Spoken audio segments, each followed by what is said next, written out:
Christine Anderson, 1 minuta. Ja, Herr Präsident, sehr verehrte Kollegen. Gospod predsedujoči, spoštovani kolegi. Danes smo se sestali, da bi se znova pogovarjali o Madžarski, Poljski, tokrat tudi Sloveniji, o domnevnem krčenju medijske svobode.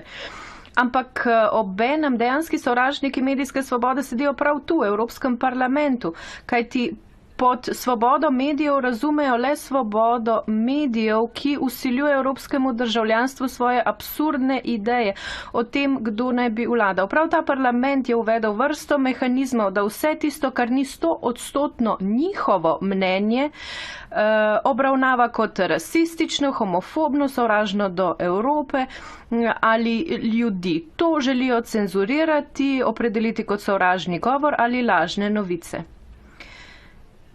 Kajti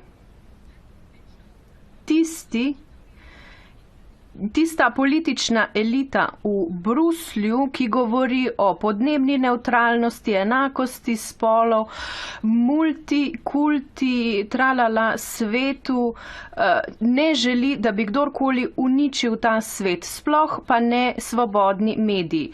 Nehajte končno kazati s prstom na druge, pometite rajši pred lastnim pragom, kajti Bog ve, da imate tam še dovolj dela. Hvala.